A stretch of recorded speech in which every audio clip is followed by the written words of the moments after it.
Hermanos, Dios los bendiga a todos en el nombre del Señor Jesucristo. Estamos continuando la serie Las dudas del creyente y esta segunda entrega se denomina Las consecuencias del dudar.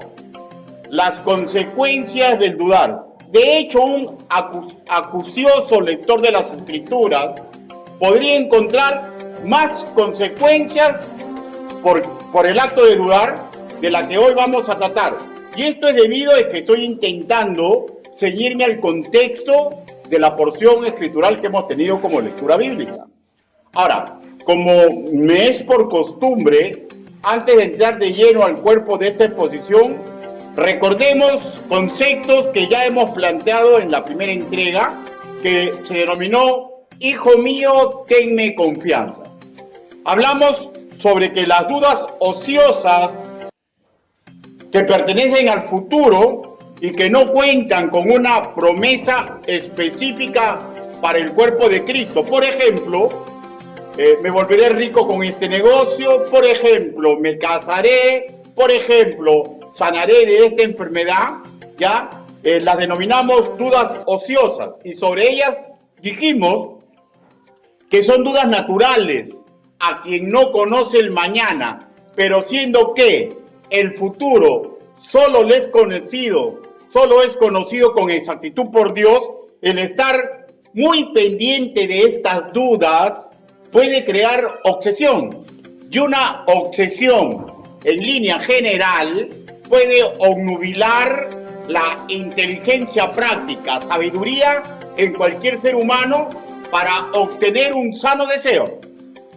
También hemos dicho que el acto de dudar es un mecanismo normal para la toma de posiciones, pero si éste se apropia más de la cuenta de nuestros procesos mentales, ya es dañino para nuestra salud mental, pues va a generar angustia.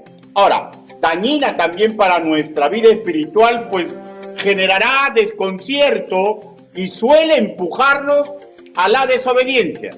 Y puede, si se une con el miedo, obstaculizar incluso nuestro instinto de supervivencia y poner en riesgo nuestra parte física. Si esta combinación se magnifica en nuestra mente, ¿ya? El miedo y la duda.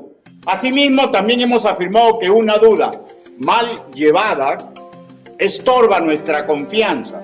Una duda que se perenniza, obstaculiza nuestro trabajo en pos de una meta. Por todo esto y por muchísimo más, el Altísimo nos ha capacitado para ser sus discípulos, para mantener nuestra fidelidad y confianza en Él, en sus métodos, que a todas luces nos conviene practicar.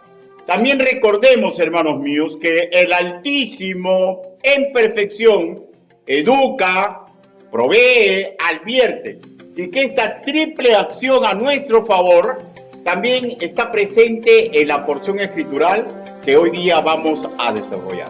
Sin más, en esta parte introductoria, vayamos a Santiago, capítulo 1, versículo del 6 al 8. Una vez que lo ubica, por favor, con excepción de los que están un poco delicados de salud, nos ponemos de pie. Santiago, capítulo 1, versículo del 6 al 8.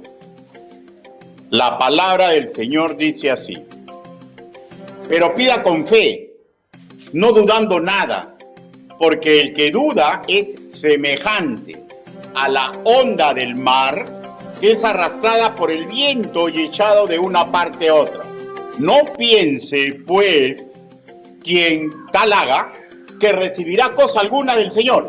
El hombre de doble ánimo es inconstante en todos sus caminos. A la voz de tres, todos leamos el versículo 8. 1, 2, 3. El hombre de doble ánimo es inconstante en todos sus caminos. Mejor dicho, el ser humano de doble ánimo. Inclinen su rostro, vamos a orar. Bendito Padre Celestial, los que hoy nos reunimos para escuchar esta prédica, Señor, y los que la escucharán después, Todos tenemos que comprender a cabalidad que no existe hombre digno de predicar ni enseñar su evangelio. Señor, pero me está dando esta oportunidad. Hable, Señor Yahvé. Permita que lo que he investigado, lo que he plasmado en esta prédica para usted, Señor, por intermedio de la persona divina, el Espíritu Santo, cale hondo en nosotros, Señor, para que podamos ayudarnos, Señor, para combatir las dudas que vienen a nuestra mente y corazón, Señor, de no creer lo que usted ha dicho en su palabra. Ayúdenos, Padre. Así le pedimos, así le suplicamos, en el nombre del Señor Jesucristo. Amén. Ya.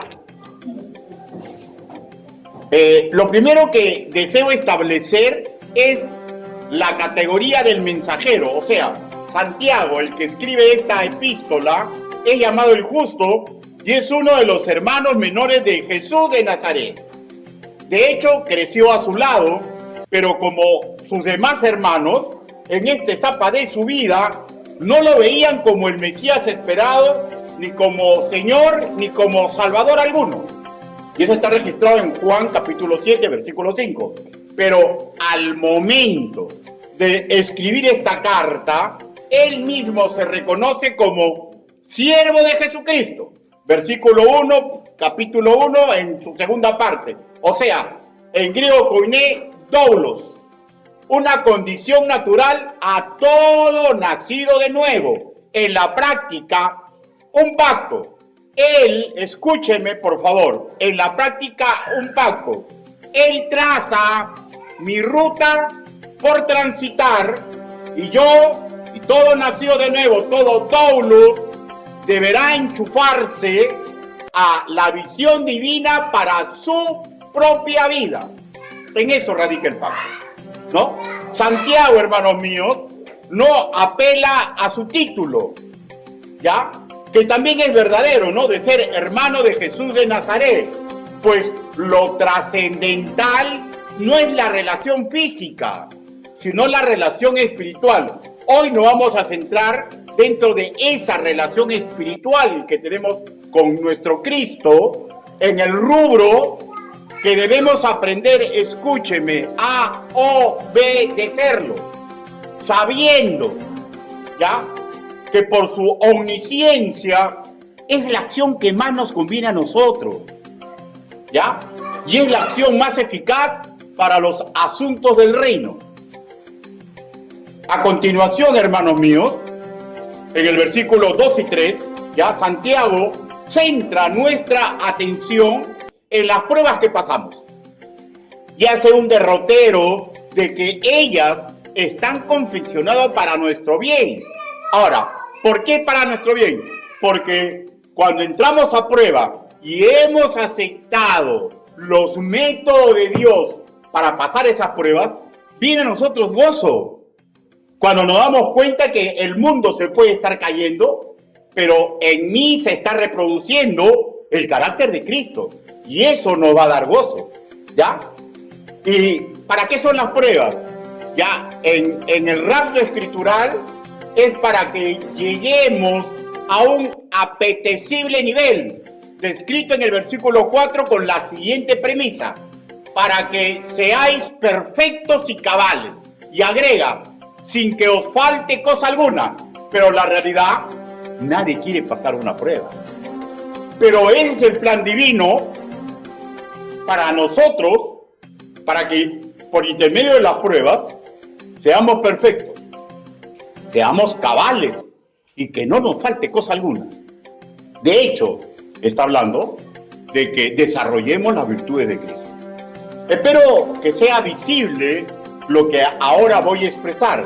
Hasta aquí estamos ante una ruta educativa que sí nos es posible transitar, pues el Señor, al momento de capturarnos con su amor, lo que denominamos el nacimiento espiritual, automáticamente nos capacita sobrenaturalmente para transitar por este rumbo. Romanos capítulo 8, versículo 30. ¿Cuál es este rumbo? Una nueva forma de vivir. Hermano, si usted ha recibido a Cristo, usted está capacitado para esta nueva forma de vivir. Pero ya lo sabemos, ¿no? Dios nunca nos va a obligar a nada, pues el amor excelente no es obligado. Porque si es obligado, pierde esencia magnífica. Ya depende del nacido de nuevo, agradecidamente por lo que sabe que Dios ha hecho, por lo que sabe que Dios hará, ¿ya?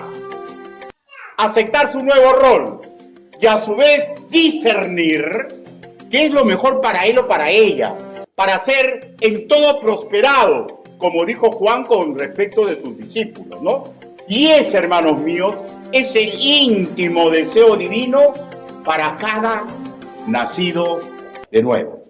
Ahora, si nos falta sabiduría para aceptar el trazo divino para nuestro bien, Santiago nos propone que se lo pidamos a Dios, que se lo pidamos a Dios en el versículo 5, pero advierte que pidamos con fe, no dudando de nada.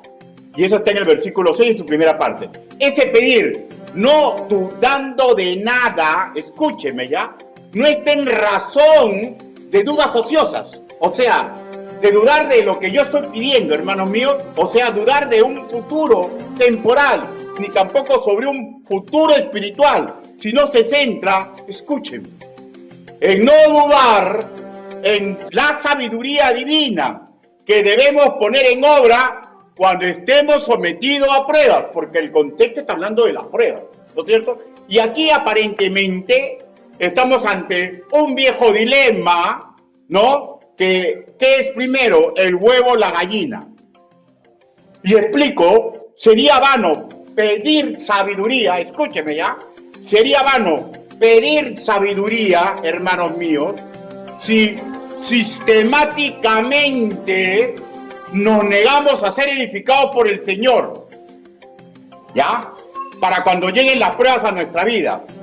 Todos podemos tener habilidades innatas en cualquier campo de la vida, pero sin una preparación previa, difícil que un carbón brille como un brillante. Esto, hermanos míos, en el deporte, esto en la ingeniería, esto en el derecho, esto en el ajedrez, esto en el arte y ciencia de cocinar, esto en el arte y negocio de vender servicios y bienes.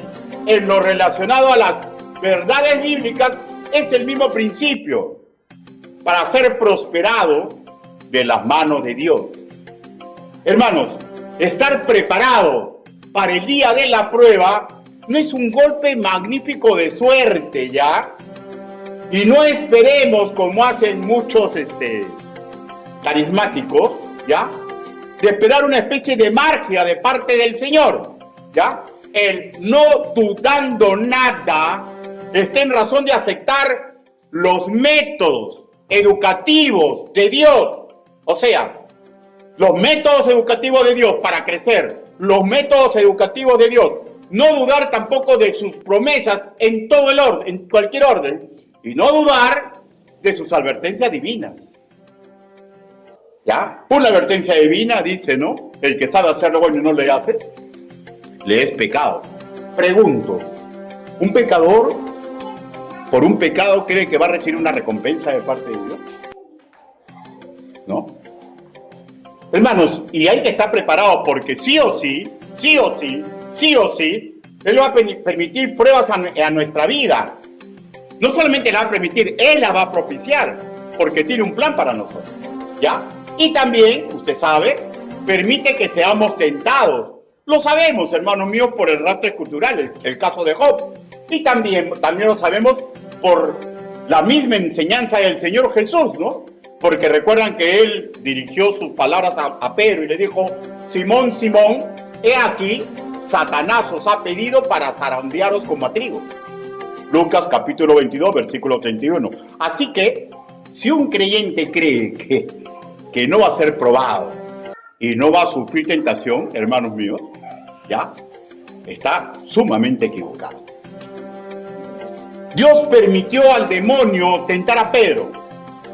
Y sabemos que cayó, que no pasó la prueba. Y eso está en Marcos capítulo 14, versículo 72.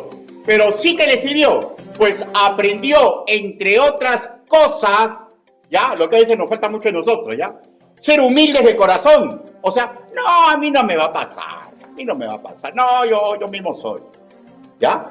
Aprendió él a ser humilde de corazón. ¿Se acuerda cómo él decía? No, si te atacan yo te defiendo, yo. Y fue el primero que lo negó. ¿No es cierto? Aprendió a ser humilde de corazón, a no tener mayor opinión de lo que verdaderamente él era y a contemplar con suma claridad que la fortaleza de su fe aún era deficiente. Hermanos, si no pasamos una prueba y si caemos en una tentación, no es el fin del camino. Tenemos que autoanalizarnos que nuestra fe aún es insuficiente, porque mientras que respiremos hay esperanza de crecer en el Señor. Muchos afirman que su caída se debió a que aún no estaba sellado en el Espíritu Santo. Y aunque esto incidió, al 100% más acertado es decir que fue por su naturaleza pecaminosa. ¿Por qué digo esto? Porque en aquel entonces, cuando lo negó, se manifestó arrasadoramente, ¿no?, esa naturaleza. Pero acá, ojo, cuando ya fue sellado en el Espíritu Santo, volvió a caer, ¿no? Estoy recordando cuando realizó acepción de personas, Gálatas capítulo 2, versículo del 11 al 14, ¿ya? Negándose a compartir alimentos con griegos, un pecado que habla de la vieja naturaleza que se niega a morir. Ahora, usted dirá, ¿por qué el expositor relata esto? Porque todos nosotros podemos caer, todos podemos errar en el camino, pero una persona madura en Cristo, se supone que ha aceptado la metodología que Dios presenta para que madure, ¿ya?, rápidamente va a regresar a los pasos sabios del Señor, pues no duda de la verdad de Cristo, no duda de sus métodos, no duda de sus serias advertencias, y esto ayuda para regresar al camino correcto. Realizado este preámbulo obligado, veamos 3 consecuencias que acarrea el dudar del método sabio que el Señor ha puesto para que estemos fuertes para el día malo de la tentación y para el día conflictivo de la prueba, que sí o sí va a venir a la existencia de todo creyente. Primer punto, quien deja prevalecer las dudas en su corazón será inconsistente cual adolescente espiritual. Escúcheme, ¿ya? Quien deja prevalecer las dudas en su corazón será inconsistente cual adolescente espiritual.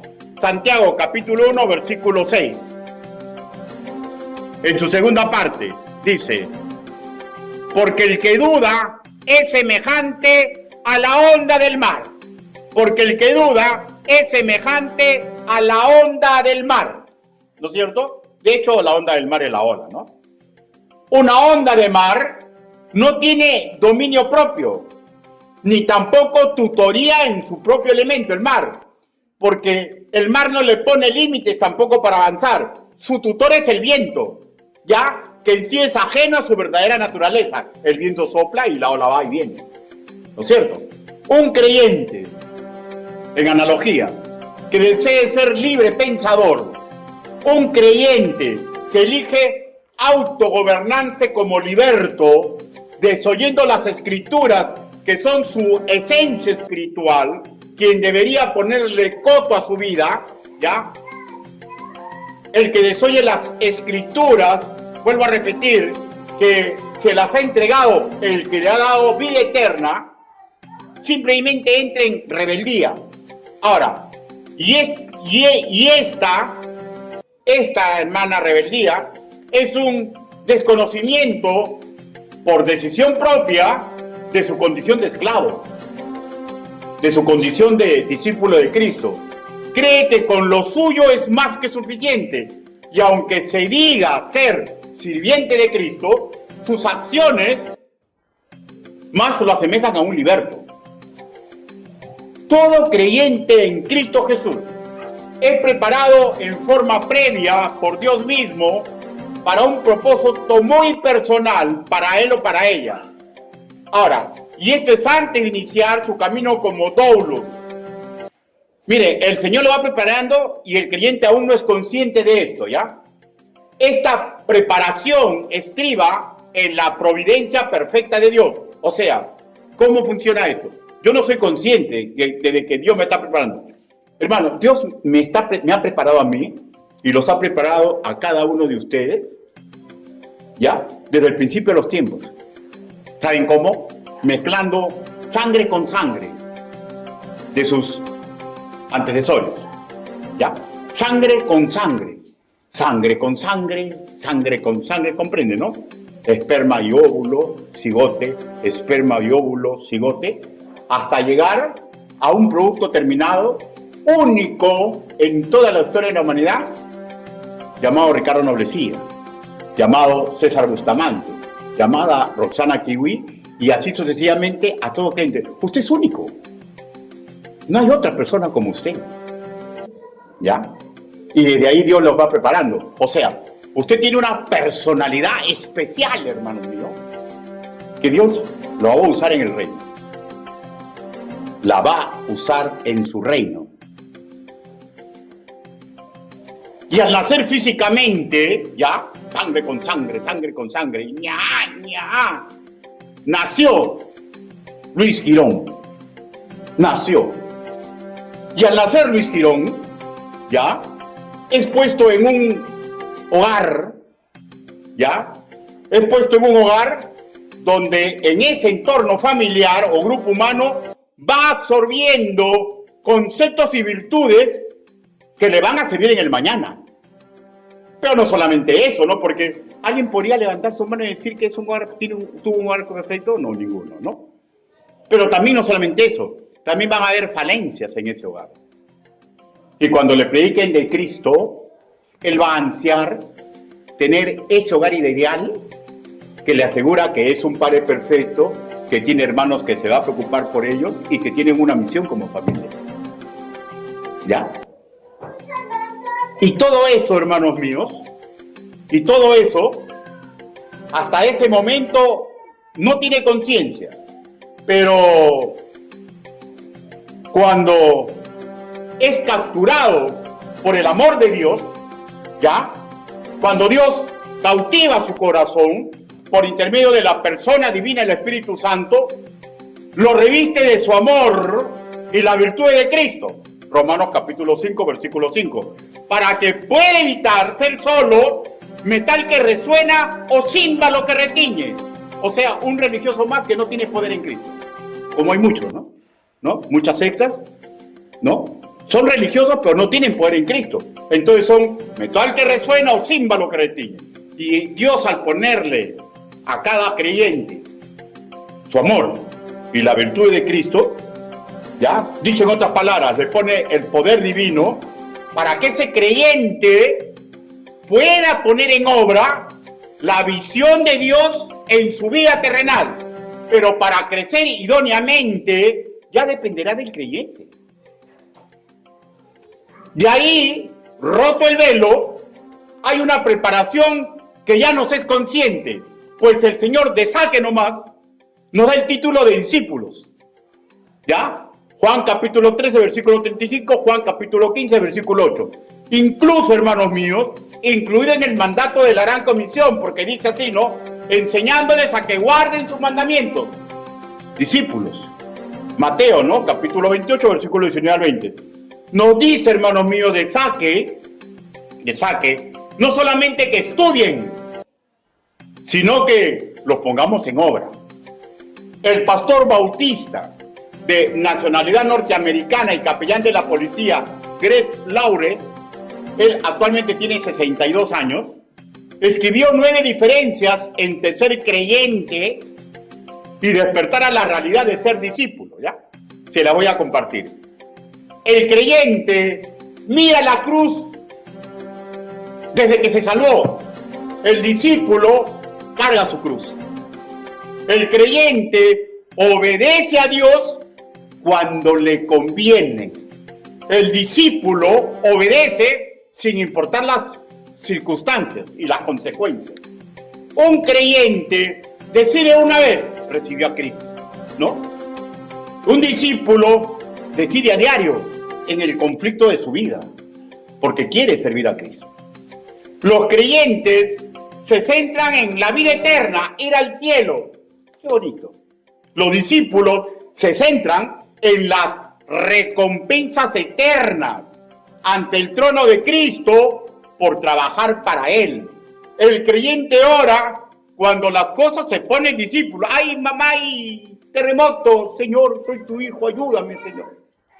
¿No? Un creyente, hermanos míos, ora independientemente de las circunstancias. Un creyente va a la iglesia como un servicio para asistir. Un discípulo se ve a sí mismo como la iglesia. Un creyente vive una vida salva. Un discípulo vive una vida llamada a servir. Llamada a servir. Un creyente gana por intermedio de Cristo el cielo. Un discípulo hace historia. Un discípulo hace historia. Escribe la historia de la iglesia. El creyente no. Está contento con ir al cielo. Un creyente recibe a Jesucristo.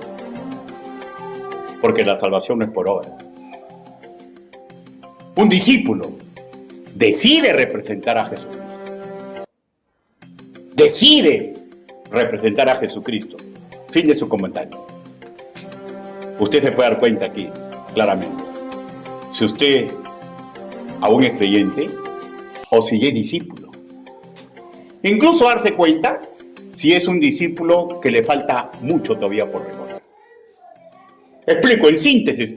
Un creyente es un niño contento e ilusionado en su Salvador. Y qué bueno que los niños se tengan así, ¿no es cierto? Y el discípulo da el paso fundamental para servirlo. El discípulo es un creyente que ha aceptado una realidad detallada en Gálatas, capítulo 2, versículo 20. Búsquelo, por favor, Gálatas. Así que no nos enojemos con los niños, ¿ya? Comprendamos lo que son niños, pero hay que ayudarlos. Gálatas, capítulo 2.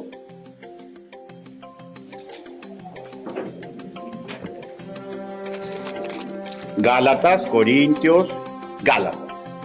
Capítulo 2, versículo 20. Un creyente ha despertado a esta realidad espiritual, ¿ya? Dice, con Cristo estoy juntamente crucificado. Y escuchen, ¿ah? Y ya no vivo yo, mas vive Cristo en mí. Y lo que ahora vivo en la carne, o sea, todo lo que le pasa, lo vivo en la fe del Hijo de Dios, el cual me amó y se entregó a sí mismo por mí. O sea, todo lo que le sucede en el mundo, él lo vive en la fe de Cristo. O sea, cualquier problema, cualquier sueño que le viene en esto temporal, él examina la doctrina de Cristo para tomar su decisión.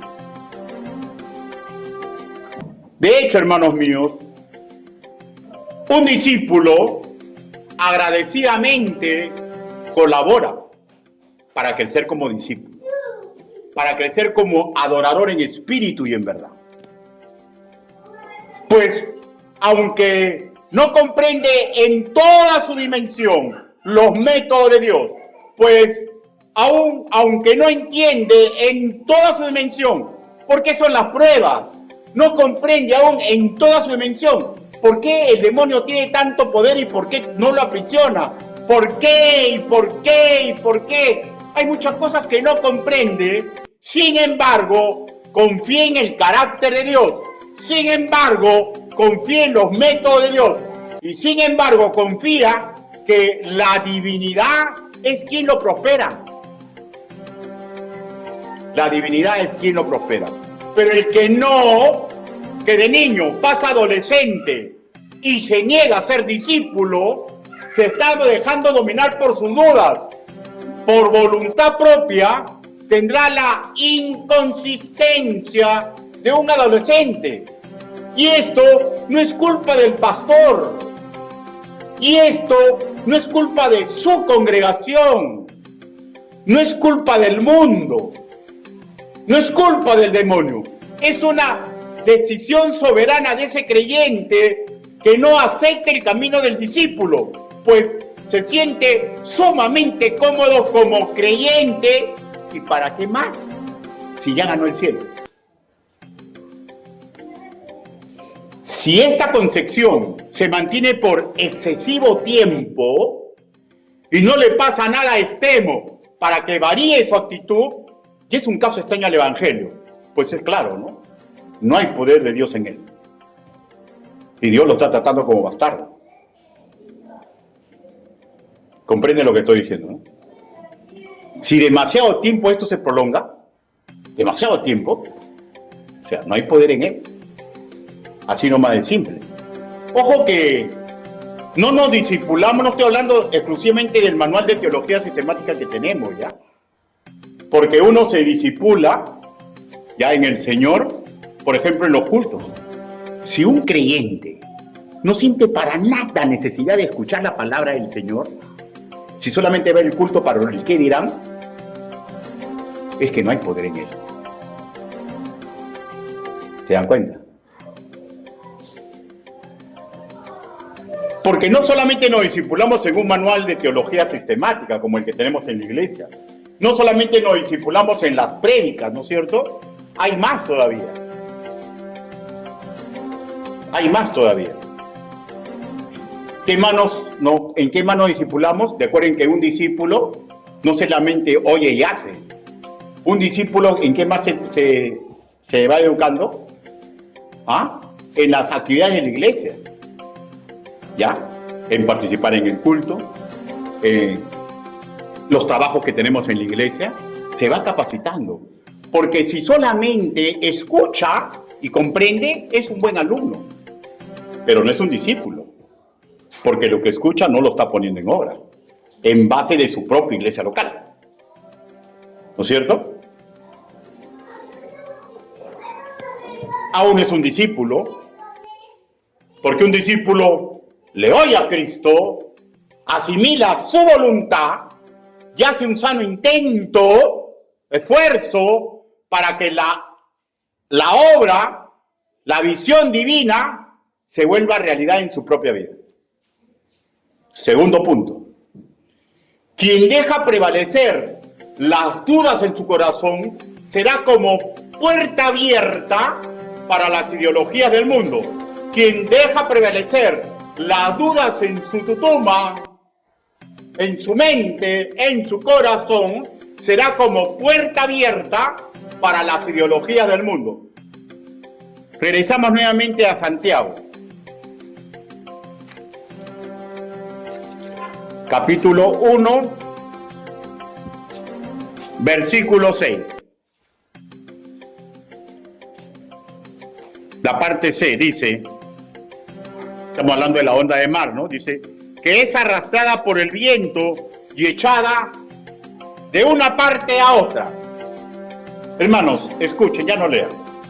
Alguien que es arrastrado de un lugar a otro y por una fuerza ajena a su naturaleza, o sea, no es arrastrado de una parte a otra por el evangelio, sino por una fuerza ajena, implica que no tiene dominio propio, implica que no se deja gobernar por Cristo, implica que los límites que se le pone a sancionar no los pone Cristo, que tiene su misma identidad espiritual, que quien está poniendo esto es algo ajeno, ¿no? El viento, el sistema del mundo. Ya no solamente estamos hablando de una rebeldía de adolescente, sino ahora estamos sumando una necedad. Una necedad, escúcheme, por favor. Una necedad que lo va a poner como bandeja de plata, ya en bandeja de plata, para ideólogos que no le rinden pleitesía a Dios, que lo que hacen, en lo cual nos quieren enamorar, no emparentan con el sentido común de las Escrituras. Y si así, este creyente le está facilitando el trabajo a estafadores de diversos tipos, de obreros religiosos fraudulentos, de conquistadores de honra, que le dicen, por ejemplo, ¿no? Yo te amo, tú me amas, vámonos a un lugar a solas para demostrarnos nuestro amor. ¿Ya? No solamente esto, hermanos míos, y podemos seguir diciendo mucho más. Se pone en bandeja de plata de líderes que buscan su propia conveniencia. Así muchos terminan, ¿no? Se huyen de la sana doctrina y por el comezón de oír se van y terminan siendo estafados. ¿No es cierto? Y ya no solo estamos, hermanos míos, ante una rebeldía adolescente, sino su necedad lo pone en peligro. Porque los que dudan de los métodos, del poder, del carácter del Altísimo, generalmente salen de una trampa y generalmente caen o se entrancan en otra. Suelen emocionarse cuando escuchan desde el púlpito la verdad que hace libres. Y lo mismo cuando escucho esa verdad en consejo de uno a uno. Y aunque pueden ser verdaderos creyentes, ¿saben lo que pasa por esa inconsistencia en la cual ellos están viviendo? Les pesan las normas, les pesan los límites, les pesa la fuerza de la sana doctrina. Un creyente que decide ser libre pensador, un creyente que elige autogobernarse como liberto, desconoce por decisión propia su condición de esclavo y discípulo de Cristo y sin darse cuenta le está entregando su soberanía ya al mundo. O sea, ¿se acuerdan? Israel quería regresar a Egipto. Uno que probablemente, sinceramente, cree que lo suyo es más que suficiente. Y aunque diga lo contrario, ya, por sus acciones, él dice que cree en Cristo, él dice que acepta a Cristo, pero confirma su necedad. Confirma su necedad. Y esa necedad va a implicar una acción práctica. No sabe defenderse contra el sistema pecaminoso ni contra grandes embaucadores que recorren el mundo buscando incautos. Tampoco quien así haga permite la tutoría pastoral y neciamente no acepta ni haya ni mayordomos ni consejero alguno. Hermano, y esa es la realidad, pues, porque hay niños espirituales que no se dejan cuidar por sus mayores en la fe. Y son estos los que se ponen en peligro por su propia necedad. Porque han decidido probar suerte en un mundo caótico y malvado. Y así le va a ser sumamente difícil avanzar sanamente en el proceso que describe el apóstol Pablo para un creyente. ¿Cuál es el proceso que el apóstol Pablo describe para todo creyente? Busque 1 Corintios, capítulo 3. 1 de Corintios.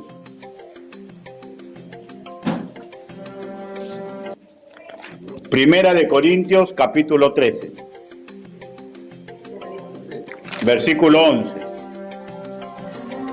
Este es un proceso que debería recorrer todo creyente, pero se necesita su actitud, pues. Primera de Corintios, capítulo 13, versículo 11 dice: cuando yo era niño, hablaba como niño, pensaba como niño, juzgaba como niño, mas cuando yo fui hombre, dejé lo que era de niño. ¿Se dan cuenta que acá no habla solamente dos etapas, niño y hombre? No habla de la adolescencia, no habla de la juventud.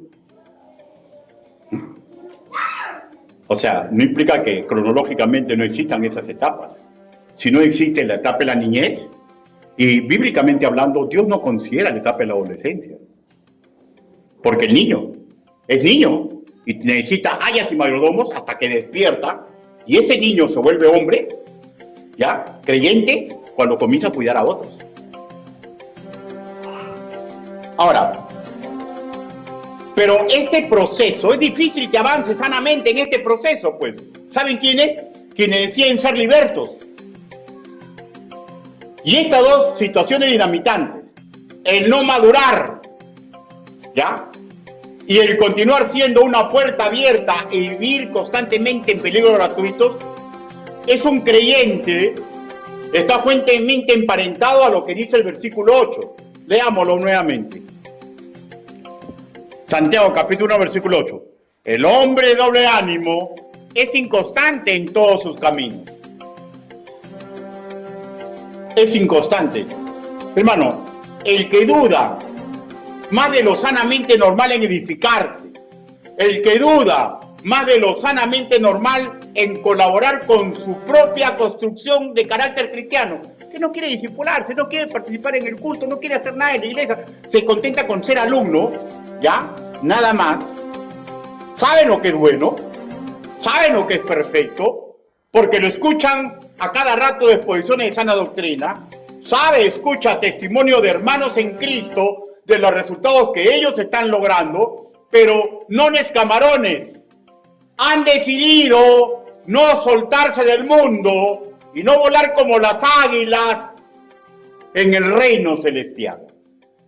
Quien decide conformarse con su situación del creyente y decide no transitar la ruta del discípulo, del adorador en espíritu y en verdad, cuando le llegue el momento de sus pruebas y cuando le llegue la tentación, hermano, la lógica indica que va a tener pocas fuerzas para vencer en Cristo Jesús.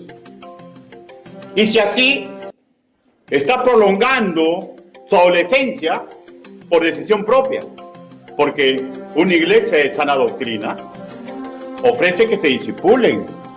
En una iglesia de sana doctrina se le abren las puertas para que todos participen en el culto. En una iglesia de sana doctrina se le dice a todos que colaboren con lo que les toca y lo que Dios pone en su corazón. O sea, no es culpa de la iglesia, no es culpa del pastor, no es culpa del mundo, no es culpa del demonio. Es el creyente que está como siendo creyente y alumno y decide no participar como discípulo de Cristo. Y la verdad que muchas de las fuerzas de una congregación se consumen en ellos. Y lo triste es que si ellos no ponen de su parte en la práctica, es esfuerzo perdido. Eso sí, es un esfuerzo que da ganancia eterna, ¿ya? Porque, por ejemplo, yo empiezo a discipular a alguien y él no va, no quiere, pero yo le insisto, a mí me da mi ganancia eterna. Una iglesia que se preocupa en tener los discipulados, en proponer, y no aceptan, Dios le va a dar ganancia a esa iglesia, ¿ya? Pero la verdad del asunto, que en este mundo, hermanos míos, hacen sufrir a su congregación más de la cuenta. Quien tiene doble ánimo es como si tuviera dos almas. Es vacilante en opinión y propósito. Y su característica marcada es conducir y de repente parar en automático en medio de la carretera. Comenzar a constituir y de repente dejar de hacer, ¿no? Escuchar un sano consejo y pueda decir que sinceramente está al 100% de acuerdo, pero pasan días, semanas, meses y como decían en mi barrio, naca la perinaca. No ponen en obra porque responden más a sus dudas que a lo que dice la palabra del Señor. Sí comen, porque devoran todo esfuerzo congregacional por ellos, pero no colaboran con su propia formación y con la visión de Dios para que ellos sean prosperados. Tercero, quien deja prevalecer las dudas en su corazón termina neutralizando las bendiciones divinas que eran para él o para él. Versículo 7 dice: no piense pues quien tal haga, o sea, lo que ya hemos relatado, ¿no?, que recibirá cosa alguna del Señor. ¿Ya? O sea, los que así hagan, los que no quieren, pues, quieren mantener su estación como creyentes y se niegan a ser discípulos, ¿ya? Los que se niegan a ser discípulos, porque dudan de los métodos, del poder, del carácter de Dios, neutralizan las bendiciones condicionales del Señor. Pues el Altísimo, hermanos míos, no ha de dibujar sus promesas. Dios no puede ser timado. No podemos pretender tener los pies cuando nos convenga en la vieja naturaleza y pensar que estamos sirviendo a un Dios buenito, un Dios cómplice, un Dios pusilánime, como el genio de una lámpara mágica. No. Porque el que sabe que lo que está haciendo está mal, es pecado. Y Dios no va a bendecir a un pecador, pues, hermanos míos. Claro, la salvación es gratuita. Claro, hay cosas que por misericordia Dios permite para que vea su poder. Pero el que R con R guitarra, R con R cajón, sí en sus 13, no va a tener nada de Dios. De lo otro, ¿no? Eclesiastés, capítulo 5, versículo 4. Eclesiastés.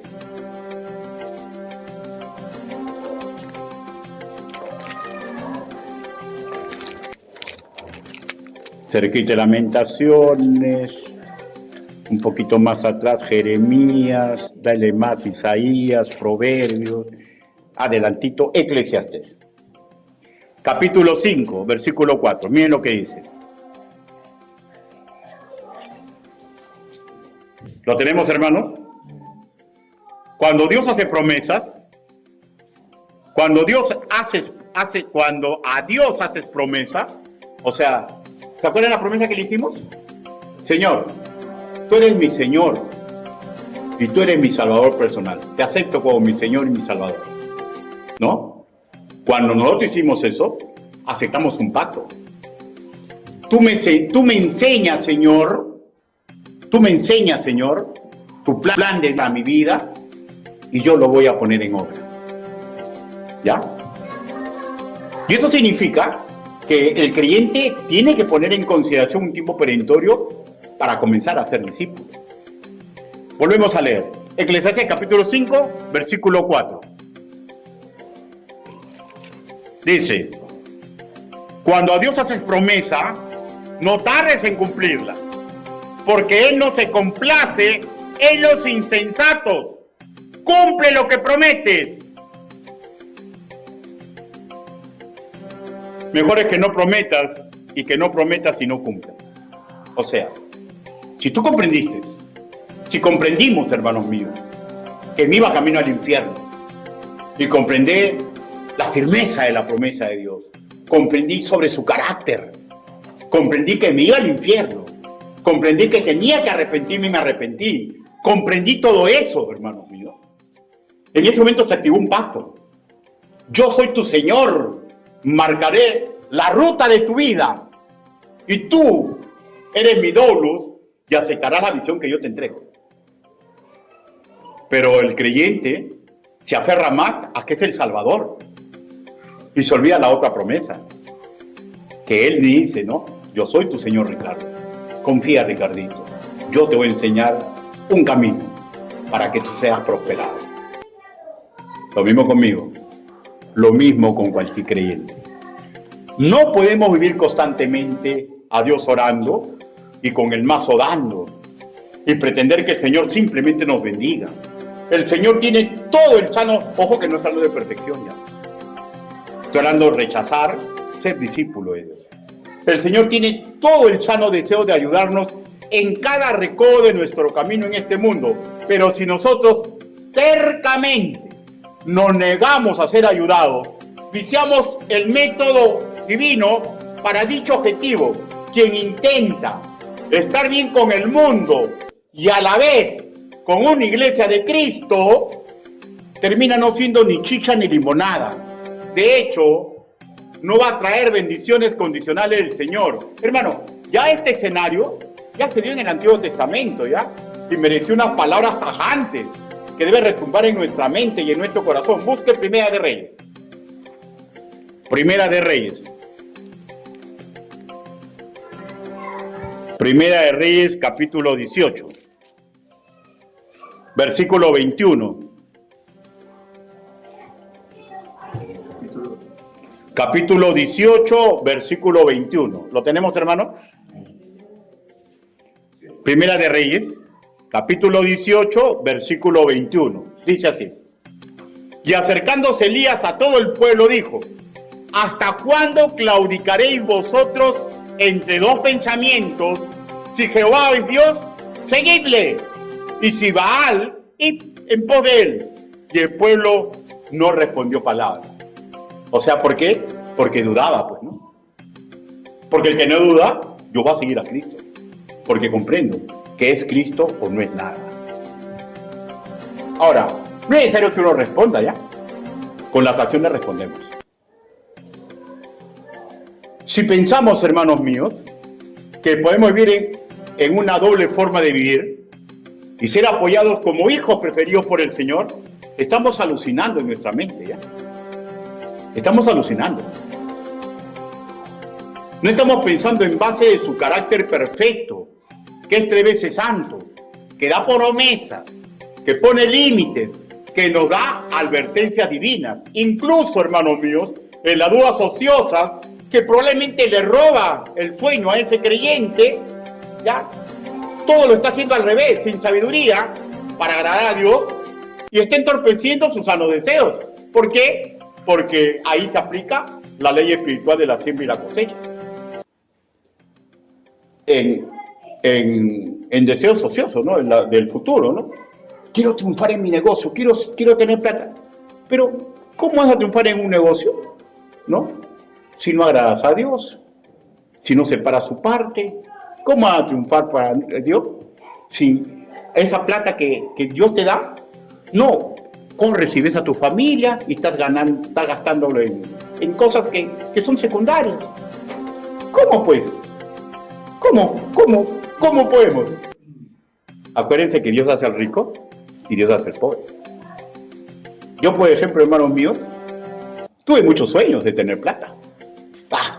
Yo tengo la capacidad para hacer plata. Soy hábil en esas cosas. Pero ¿saben qué, hermanos míos? Claudiqué en eso, porque Dios me tenía un camino más glorioso.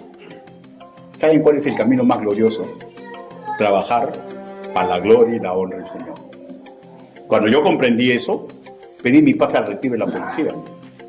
Pero de repente usted no, pues no. De repente usted sigue trabajando y sigue trabajando, hermanos míos, si no siente el llamado a tiempo completo. Pero si usted ya no trabaja, hermano, ¿qué espera para ser discípulo del Señor? ¿Qué espera para servir en su congregación? Y sumemos, ¿no? No solamente va a atentar contra sus propios sueños, sino que va a estar débil cuando sea la prueba y no va a tener fuerza para oponerse a la tentación. En síntesis, hermanos míos, todo lo está haciendo al revés. Si no cambia del rumbo, quien así se comporta, terminará probablemente alejándose de esa congregación buscando una enseñanza, una práctica, una doctrina que lo ayude como creyente, pero no como discípulo de Cristo. Y lo más probable es que desarrollen comenzón por el oír, según de Timoteo capítulo 4, versículo 3, y puede terminar en manos de estafadores espirituales o en manos de incrédulos seductores. Pero si llega a otra congregación de sana doctrina, pero mantiene la misma actitud, será más de lo mismo. Pues lo que necesita ese creyente es superar la niñez del creyente y subir a la categoría de discípulo de Cristo. Escucho, asimilo y lo pongo en obra, para la gloria de Dios en la iglesia local donde Él me ha puesto. Si no, vuelvo a repetir, solamente somos alumnos. Un alumno escucha, comprende y utiliza lo que escucha para su beneficio. Un discípulo escucha, comprende y lo pone a los pies del reino. ¿Es malo ser alumno? No es malo. ¿Es malo ser niño? No es malo. Pero el niño tiene que comprender que va a llegar el momento en que sea hombre o sea mujer para Dios y tiene que dejarse moldear. Conclusiones. Quien por sus dudas no acepta los métodos de Cristo, duda de sus advertencias y duda del carácter santo de Dios, tendrá inconsistencia, la debilidad, la fragilidad espiritual, moral, emotiva, típica de un adolescente.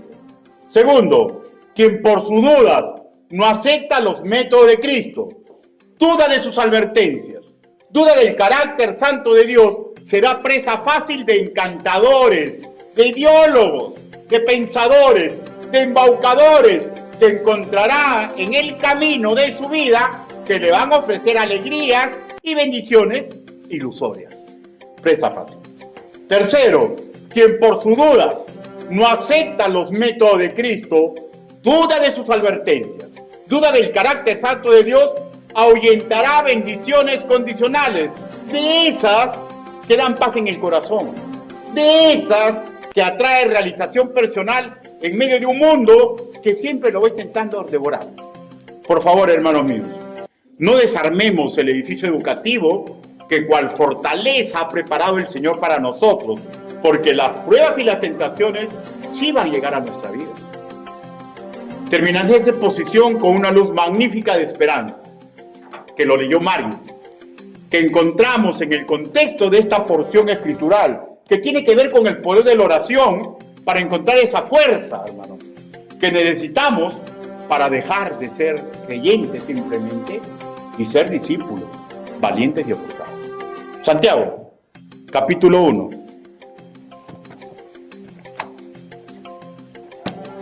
Santiago, capítulo 1, versículo 6.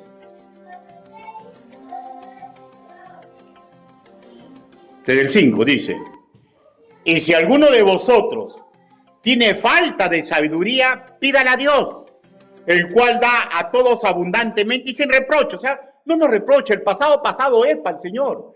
Y sin reproche. Y le será dado. Pero pida con fe, no dudando nada. No dudando nada. Hermano, los exhorto, y digo también para mí mismo, no dudemos del carácter de Dios. No dudemos del poder del arrepentimiento. No dudemos del poder de la oración. No dudemos que es tiempo aún de cambiar.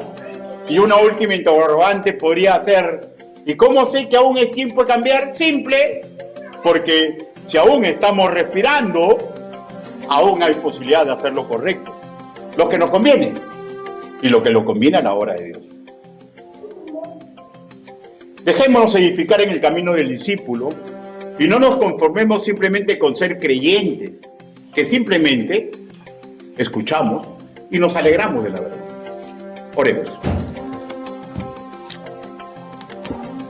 Bendito Padre Celestial, su palabra ha sido predicada. Mi Dios Santo, mi Dios bendito, mi Dios Todopoderoso, ayude a nuestra congregación, Señor.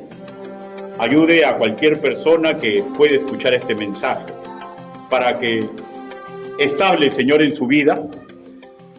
¿Qué está ganando más en él?